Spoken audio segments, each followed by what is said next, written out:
हाँ जी अस्सलाम वालेकुम दोस्तों। तो यह घोड़ी चेक करो जी, ठीक है माशाल्लाह बच्चे वाली घोड़ी है। ਜਿਹੜੇ कोई दोस्त वीर कहते हैं कि यार असी बच्चे के नाल जानवर लेना वा जिहदी सानू तसल्ली होवे, ठीक है ये उन्होंने वास्ते ने। यह दोवें जानवर उत्थों लैके आए तुसीं?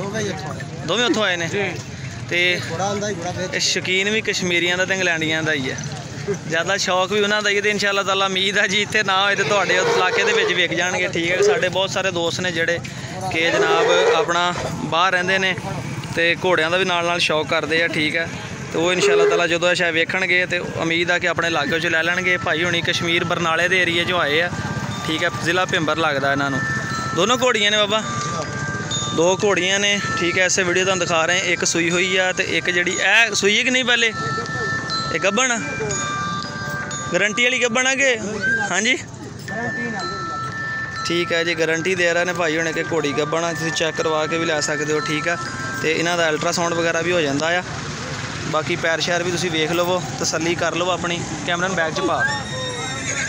तो बाकी दोवें घोड़ियाँ चंगियां ने, ठीक है। सफ़र भी बड़ा करके आईयां ने। तो लाले होना को डिटेल जानने नाले नंबर लेने इन्हों को। इन्हों का इन्हें मगर वछेरी है।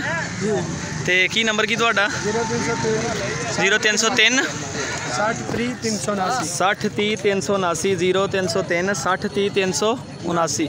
दोनों का रबता नंबर एक ही है जी। तो की मुल मंग रहे हैं? तो तुसीं मंगया 230, उनका की मंगया जी 2.5 लाख रुपया। तो तुसीं तो पैसे बड़े मकूल मांग रहे हैं, इन्नी दूर आके खर्चा भी इन्ना किया। कहते हैं गड्डी ते आए होने हैं, ज़ाहरी गल है। फिर इन्ना खर्चा भी किया, फिर भी किन्ने जानवर लैके आए थे? सेल परचेज कर दें कि वैसे रखे थे अपने? हुण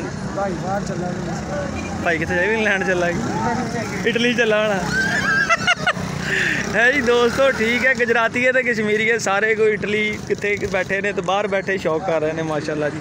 इनके पैसे भी तुमने बड़े मकूल मंगे है तो दस भी रहे हैं कि गब्बन है घोड़ी। बाबे माड़ी एन टोरे ना तेरा घोड़ी